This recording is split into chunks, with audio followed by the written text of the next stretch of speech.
안녕하세요. 중요한 뉴스와 중요한 발언들만 픽해서 들려드리는 굿모닝 픽 뉴스 읽어주는 센언니입니다.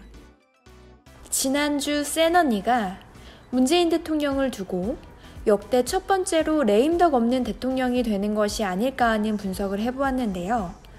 보도가 된 지 일주일도 안 됐는데 벌써부터 레임덕을 조장하는 언론들이 생겨나고 있는 것 같습니다. 쿠키뉴스, 문재인 대통령 레임덕, 내부로부터 흔들리는 리더십. 해당 뉴스에 따르면 문 대통령의 권력 누수가 통상적인 형태를 동반하진 않지만 이미 상당 부분 진행됐다고 주장하고 있습니다. 그러한 주장의 근거로는 홍남기 경제부총리 겸 기획재정부 장관의 사의표명 사건을 거론했습니다.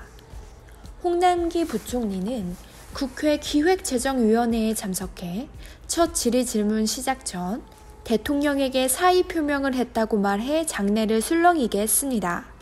그러나 홍남기 부총리의 사의표명은 일종의 해프닝으로 끝날 것 같습니다. 홍 부총리는 주식 양도소득세 대주주 기준이 10억 원으로 유지된 것에 대해 책임감을 지기 위해 사의표명을 한 것으로 알려졌는데요. 청와대는 즉각 홍 부총리의 사의를 반려하고 재신임했다고 밝혔습니다. 홍 부총리 또한 인사권자의 뜻에 따라 맡은 바 임무에 최선을 다하겠다고 밝히며 사의 사건을 마무리 지었습니다. 이러한 사건을 기다리기라도 한 것인지 일부 언론에선 국회와 정부 사이의 갈등을 부채질하기 시작했습니다. 헤럴드 경제, 홍남기 김영기 장관이 뿔났다. 번번이 부딪히는 민주당과 정부.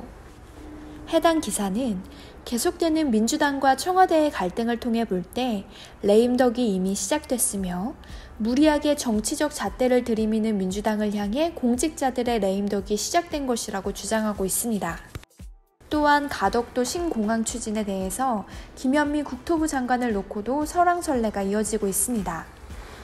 하지만 이 또한 초반에 갈등으로 치닫는 형국이었으나 국토부가 수용하면서 정책연구사업비에 20억 원을 추가 증액하는 방식으로 협의가 됐습니다.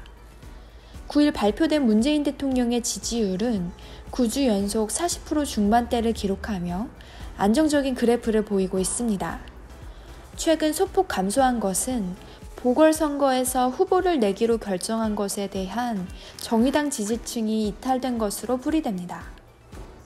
문재인 대통령은 지난 대선에서 41.08%의 득표율로 당선되었는데요. 최근 지지율이 득표율보다 높다는 것은 지지층이 감소하고 있는 것이 아닌 확장되고 있다는 것을 방증하는 것인데요.